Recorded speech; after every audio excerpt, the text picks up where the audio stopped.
Okay, so this was Edison's caretaker house, and it's Yes. one of the oldest standing structures in Southwest Florida. Yes. And so, 19th century? I don't know the exact year that it was built. But Okay. Edison came here in 1885. Okay. And it was Approximate built to before that. Okay. Oh, okay. All right. Awesome. And I'm just going to turn around real quick and catch this bougainvillea down here, where there's it looks like a dipsis palm of some kind, perhaps. There's a bougainvillea right there on the right-hand side, and that was planted by Mina Edison in 1947. Correct. Okay, so we have a 75-year-old bougainvillea there. That's amazing. And at that time, there weren't lumber yards here. Oh, so these okay. houses are actually constructed. They were partially constructed up north, so they were used from And- wood up there, Okay. partially assembled, loaded on barges, shipped down here, and then fully assembled on site here. Okay. So they were kind of, like the original prefab house. Yes, exactly. Well, Which kit is houses were pretty common back then. Like Sears would sell you a whole Yes. house, and they were Although nice. that was probably a little bit later. Later, though, yes, right? but so this was a sort of pioneering of Yeah. that kind of thinking. But this And was just straight lumber, though, where then they would have builders here that could.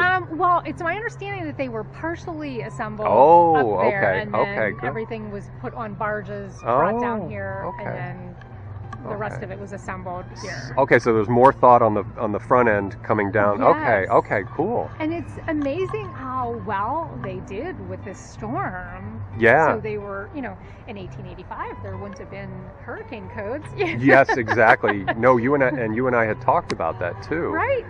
And for So- context for the YouTube audience, Hurricane Ian just passed through here about 3 months ago, and so we're seeing homes that withstood a high Cat 4, or is it bordering on Cat 5? And you guys were Well, it's questionable. I think they said the highest winds were 155, and Okay. 157 is a is Cat 5. Cat 5. So it you was were almost a Cat flirting, 5. yeah, aggressively flirting now, with we do put hurricane shutters on the windows. Okay. So, that was something that we were able to add with modern technology. Yes. So anytime there's a storm coming, we'll put hurricane shutters on all the windows, which definitely, because this glass, I don't know if you can see it or not, but see how it looks kind of wavy? Yes. This is the original Yes. glass. Oh my on these gosh. windows. Wow. That's amazing. Yeah, it is amazing. That's so neat. I love that old glass, the way I it's do just too. imperfect and wavy, like you said. That's so neat. Okay, so this is the And Edison then the second house. house down was Edison's guest house. Okay. So originally it was owned by Ezra Gilliland, who was Edison's business partner. But then that business relationship dissolved, and Edison Okay. bought the house back, and then he started using it as his guest house. So today we call it the guest house. Okay. And it's really a mirror image of his Oh, big house. okay, sure. And right down to the chimneys too. That's great. Excuse me. All right, I will stop it here. And Robert Smith from New York. yes. And this is the Ford house. Yes. And Ford started coming down and visiting Thomas Edison, and Robert Smith offered his home for sale to Henry Ford, so Wow. he purchased Okay. it. Nice. And then he would come down at the same time that Edison was down here. And Okay. as I mentioned, they went on camping trips and other things together. Sure. Isn't that interesting that they palled around so much? That's great. Well, and Henry Ford actually worked for Thomas Edison. So they met Oh. at an electrical convention, I believe, in Chicago. Okay. And Ford actually sketched out his idea for an engine on Oh. a napkin. And Oh my luckily, goodness. Thomas Edison encouraged him to continue with his To pursue idea. Could that. you imagine if he would have said, "Oh no, that's a bad idea"? Yeah, you're silly rubbish. Oh, can you imagine? We'd be at the Chrysler Museum or something Right, like that. exactly, The Edison Chrysler. exactly. No, probably and not. then, But after that, then Ford actually wound up working for Thomas Edison, and then they became good friends. Okay.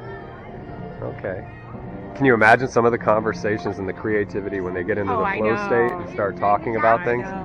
That's amazing.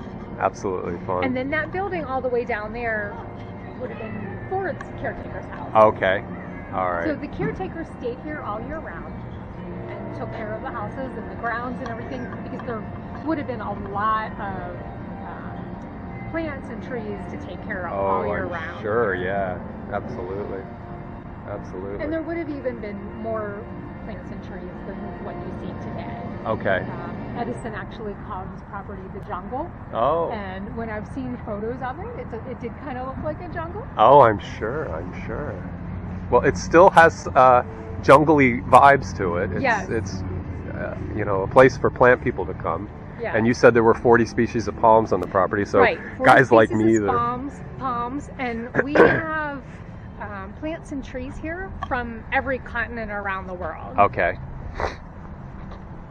Wonderful. And of course the waterfront view. And yes, this is the Caloosahatchee River. Oh, okay. And this river, if you go all the way to the east, it actually connects to Lake Okeechobee. Yes. And then to the west, it connects to the Gulf of Mexico. Uh-huh. So when the hurricane hit, that water then surge just came, we're maybe 10 miles okay. from the Gulf. Okay. So that water just came right up here. Our property did flood, but luckily, as you can see, the houses are elevated a little bit. Okay. So the water came within 4 inches. Isn't that something? Going in the houses. That's so amazing. We really got lucky. Oh, I'd say so. And so this pine tree is a exhibit of. That one didn't make it. Yeah. Well. Why not have fun with it? Oh, absolutely. Put lights on it. Sure. Now, is that an Australian pine? Like the one next to it, or was this a regular pine there? That bark almost looks like a regular pine. I think this was one of our native pines. Okay, and I remember when we had Francis and Jean in Vero Beach in 2004, that big pines like that were coming down, so I guess their roots aren't super deep, which is interesting considering they're from this area. But and what's funny is today, and I mentioned to the people who watch the channel, that I started out at the headwaters, essentially, of the Caloosahatchee when it was a canal, and there's a couple little, it's navigable all the way out into the lake, like you said, and then I was in LaBelle, and so there's the rivers there, or the canal/river. So so we've spent the day touching base with the Caloosahatchee. So it's fitting that I wind up the day here, because there's a beautiful sunset, and the river's really wide here. Amazing sunset here, and that you can see the palings sticking out of the water there. Okay. Edison actually built up here, and there were other storms that kind of washed that away long before Ian did. But the palings are what's left of the pier that Edison had once built.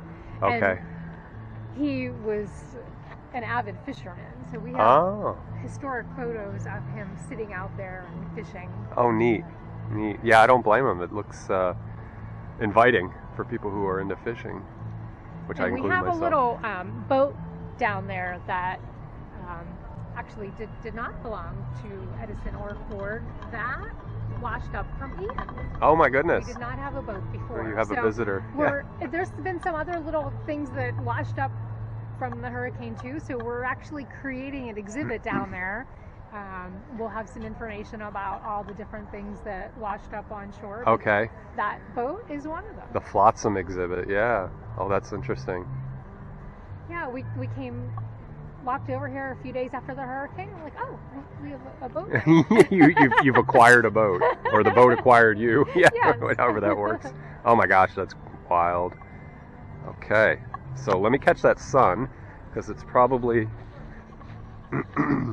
just past the horizon. Yep, we're getting the last few seconds of it there. Maybe if I can get out just a little bit more past those bamboo, we'll get you a proper sunset, fitting for the west coast of Florida. Excuse the shakiness on the camera. And there we go. There is a lovely sunset for you. And again, the Caloosahatchee, the boat. That's a rather large boat now that I'm getting closer to it. Isn't that amazing?